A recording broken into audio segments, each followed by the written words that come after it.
اللہ کے نبی صلی اللہ علیہ وسلم کی جو ابتدا بہت پہلے سے، جیسے بچہ ہوتا ہے تو پہلے شریعت کا حکم ہے بچے کو ناپاک کرنے کو دیا ہے۔ اگر کوئی ناپاک بچے کے پر لگے تو بچے کو غسل دینا، اس کو ناپاک کرنا سے پہلی کہ اس کے کان میں اذان دی جائے، سیدھے بائیں کان میں تکبیر پڑھی جائے۔ اس کے بعد سنت تہنیت ہے، یعنی کہ کسی بزرگ سے چھوارا ہوا اس میں اس کو لگے گا اور بچوں سے چسوا کا جو ہے لگا اس بچے اندر پیٹ میں جائے اور اس کے بعد میں اس کے بعد عقیقہ ہے۔ یہ ترتیب ہے۔ تو اللہ تبارک و تعالی بچہ کچھ نہیں کر سکتا، لیکن بواسطہ والد یعنی ماں باپ لازم کر دی گئی کہ پاکی کے بعد پہلے اس بچے کے کانوں میں آواز دی جائے۔ آج کل اس برت رہے ہیں، ہمارے یہاں ڈیلیوری ہوتی ہے ہاسپٹل میں، خاص طور سے بچے بہت کم ہو رہے، اپنے یہاں سب وہیں لے جاتے ہیں۔ اچھی جانا بھی چاہیے، اس عورت کی حفاظت کا مسئلہ بھی ہے اور بہت ساری بات،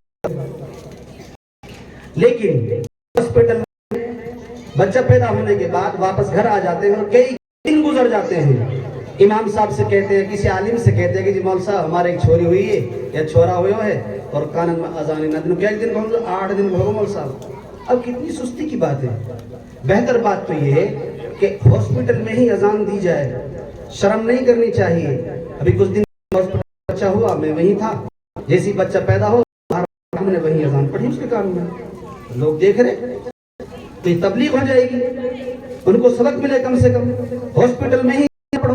ایک واقعہ ہمارے سامنے آیا، ریل میں ایک عورت پر ہو گیا تو وہاں جماعت تھی اسی ڈبے میں، بہرحال بچہ جب ہو گیا، میرے ساتھ مسلمان تھی اور اس کے بچہ ہوا تو بعد میں تحقیق کرنے پر پتہ مسلمان بچہ ہے، تو امیر نے کہا کہ اس بچے کو ابھی ہم اس کے کان میں اذان دیتے ہیں۔ تو پیدائش تھوڑی دیر بعد ہی صاحب نے بچہ منگوایا اور ریل میں کھڑے ہو کر پورا ڈبہ دیکھ رہا ہے، بچے کے کان میں اذان پڑھی اور دوسرے کا تحقیق پڑھی اور اس پہ ہاتھ رکھا، اور چونکہ بچی اس نے بچی کے لیے بطور کچھ دے بھی دیا کہ ہماری طرف سے بچی کو کیا ہے دیا ہے۔ تو تعلیم جب سے ہے جب بچہ نہ بول سکتا ہے، نہ کھا سکتا ہے، نہ پی سکتا ہے، سوا رو سکتا ہے، بس اس وقت سے اس کے کان میں اللہ کا نام، نبی محمد صلی اللہ علیہ وسلم کی رسالت، عبادت، گویا کہ اذان کے اندر پورا تامہ ہے۔ یہ اللہم رب ہذہ الدعوۃ التامہ، اذان پوری ہے، مکمل دعوت ہے، اس کے کان میں اذان دے دی گئی۔ گویا کہ یہ اس بات کی ابتدا ہے کہ ہم نے اس کو توحید سکھا دی، ہم نے رسالت بھی سکھا دی، ہم نے اس کو عبادت بھی سکھا دی، اور ہم نے اس کو داعی بھی بنا دیا، اور ہم نے اس کو سب کچھ سکھا دیا۔ یہ ابتدا ہے۔ اور ایک حدیث میں نبی صلی اللہ علیہ وسلم نے ارشاد فرمایا کہ بچہ بولنا سیکھتا ہے، عورتیں بیٹھی ہیں یہاں پردے کے پیچھے، دھیان سے سنیں، اچھی بات ہے۔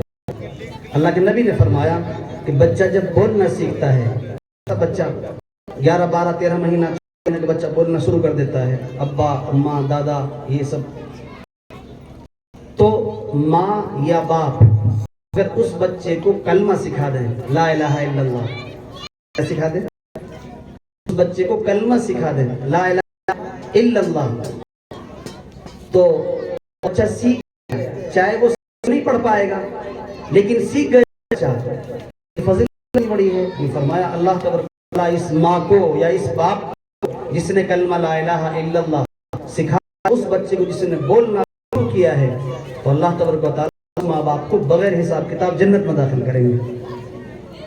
اس سے اندازہ ہے کہ تعلیم میں پڑھانے کی ابتدا ہے وہ ماں باپ ہے، مدرسہ اور مکتب کا نمبر تو بعد ہے۔ اللہ کے نبی صلی اللہ علیہ وسلم کے پاس ایک بچہ کھانے موجود تھا، حضرت عبداللہ بن عباس رضی اللہ تعالیٰ عنہ، آپ کے چچا زاد بھائی تھے، وہ آئے، چھوٹے بچے تھے، تو اللہ کے نبی صلی اللہ علیہ وسلم کی عادت شریفہ تھی، چھوٹے بچے کو ساتھ کھلاتے تھے، اور ہماری عادت کو بھگا دیتے ہیں۔ مسجد میں بچے آ جائیں تو کیا کیا کہتے ہیں لوگ، نہیں کہنا چاہیے۔ اللہ کے نبی صلی اللہ علیہ وسلم بھی بچے جب مسجد میں کرتے تھے ناراض ان کو بھگاتے تھے، بلکہ شفقت کا معاملہ کرتے تھے، اور ہماری چونکہ عادتیں خراب ہو گئی ہیں اس لیے بچوں پر شفقت اور رحمت کا معاملہ کرتے ہیں۔ سختی کا شدت معاملہ کرتے ہیں، اچھی بات نہیں ہے۔ تو فرمایا اللہ کے نبی صلی اللہ علیہ وسلم کے ساتھ کھانے کے لیے گئے، اللہ کے نبی صلی اللہ علیہ وسلم نے کھانا کھاتے اس کو 3 چیزیں سکھا دی۔ ایک سنت سکھائی کل اللہ نام کے ساتھ کھاؤ، بسم اللہ پڑھ کے کھاؤ، بسم اللہ والا برکت ہمارے یہ۔ پھر فرمایا وکل بیمینی، آپ سیدھے ہاتھ سے کھاؤ، کھبے ہاتھ سے نہ کھاؤ۔ آگے فرمایا وکل مما یلی، بیٹا بھائی اپنے سامنے سے کھاؤ، پوری پلیٹ میں ادھر ادھر سے نہ کھاؤ بلکہ اپنے سامنے سے کھاؤ۔ یہ 3 ادب اللہ کے نبی صلی اللہ علیہ وسلم کو سکھلا دیے۔ اب ہم اپنی زندگی پر غور کریں، اپنی زندگی جو شریعت والی نہیں ہے، سنت والی نہیں ہے، ادب والی نہیں ہے، تہذیب والی نہیں ہے، جب خود ہماری زندگی نہیں ہے تو ہم بچے کیسے کریں گے؟ اس لیے حافظ صاحب سے میری بات ہو رہی تھی بیٹھے بیٹھے، امتحان نہیں لیا بچہ، مدرسہ ہے حافظ ہاشم صاحب کا، جنہیں مدرسہ کی یاد رکھی ہے تو اس وقت آیا تھا، میں نہیں آیا، آج پہلی مرتبہ آیا ہوں۔ تو میں یہاں بیٹھے بیٹھے کافی دیر سے بچوں کا سنا ہے، ماشاءاللہ نعت بھی سنا رہے، نظم بھی سنا رہے، تقریر بھی سنا رہے، مکالمہ بھی سنا رہے، پتہ چلتا ہے کہ اچھی محنت، ماشاءاللہ بہت اچھی محنت ہے۔ اب وہ مسئلہ تعلیم کا، چونکہ یہ جو نعت، نظم، تقریر، بیان وغیرہ وغیرہ چھوٹے بچوں سے ہم کروا رہے ہیں، چھوٹے بچوں سے کروا رہے ہیں، یہ گویا ایک اضافی چیز ہے۔ کیسی چیز ہے؟ اضافی چیز ہے۔ اصل تو قرآن پاک صحیح پڑھانا، اردو صحیح پڑھانا، لکھنا سکھانا، کتابی استعداد مضبوط کر دینا، وہ پہلی چیز ہے۔ نمبر 2 کی یہ چیز ہے۔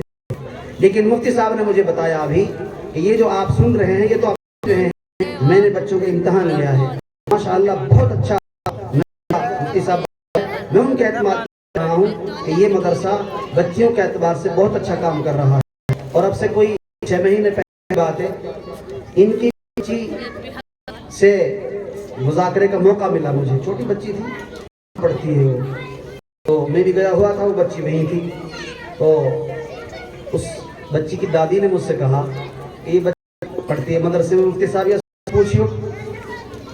تو میں نے اس سے پوچھا کیا پڑھتی ہے؟ بتایا میں یہ پڑھتی ہوں، عربی اول کی جماعت کی بچی تھی وہ، یا دوسری جماعت کی بچی، میں نے اس سے کچھ صیغے وغیرہ پوچھے، تو ماشاءاللہ اس بچی نے جو بھی میں نے سوال کیا سارے جواب دیے، بہت مشکل سوال میں نے کیا لیکن سارے جواب دی، صرف ایک سوال کے جواب دے پائی تھی وہ، باقی میں نے 6 سوال کیے یا 10 سوال کیے یا 15 سوال کیے، سارے سوالوں کو اس نے دے دیا۔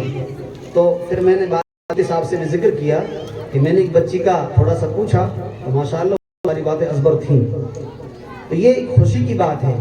اور تعلیم ہمیں اپنے بچوں کی ہی کرنی ہے، بچے ہوں چاہے بچے ہوں، لیکن بچوں کے مقابلے میں بچوں کی تعلیم انتہائی ضروری ہے۔ یہ بچی آج جو بچی ہے یہ کل کو بیوی بنے، اور بیوی کے بعد یہ بچی ماں بنے۔ اگر اس کی دینی تعلیم ہوگی، دینی علم ہوگا، فاضلہ ہوگا، یا کم از کم اردو اچھا پڑھنا اور پاک اچھا پڑھنا لکھنا جانتی، اس کی زندگی میں دین ہوگا، اس کی زندگی میں شریعت ہوگی، اس کی زندگی میں سنت ہوگی، وہ چیز منتقل اپنے بچوں کی طرف بھی ہو جائے گی۔ اور بچیاں جنم لے گھر میں، چاہے بچے جنم لیں، تو وہ دین کا گہوارہ بنیں گے، دین کا سرمایہ بنیں گے، اور دین کو آگے بڑھانے والے بنیں گے۔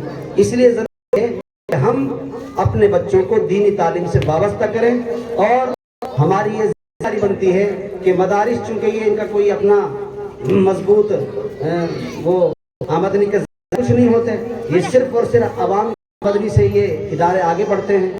میں یہ کہتا ہوں کہ کسی انسان کا سب سے اچھا سرمایہ اور سب سے اچھا اس کا مال ہے، پونجی ہے، وہ ہے جو دینی تعلیم پر خرچ ہو جائے۔ اس چیز کا خیال رکھنا چاہیے، رکھیں گے انشاءاللہ۔ ایک حدیث لیتا ہوں، چونکہ بیٹھی ہیں پردے کے پیچھے، ان کو بھی میں ایک سناتا چلوں تو انشاءاللہ میں چلا جاؤں گا۔ اللہ کے نبی صلی اللہ علیہ وسلم کی ایک حدیث ہے، ان مرأتا قامت خمسہا وقامت شہرہا وقعت بعلہا دخلت ای ابواب جنت الشہر۔ یہ اللہ کے نبی صلی اللہ علیہ وسلم کی حدیث ہے، اور اس میں 3 بات ارشاد فرمائی اللہ کے نبی صلی اللہ علیہ وسلم نے، عورتوں سے خاص طور سے فرمایا ان المرأتا، جب کوئی عورت اذا قامت خمسہا، 5 وقت کی نماز کی پابندی کرے، نماز وقت بے وقت نہ ہو،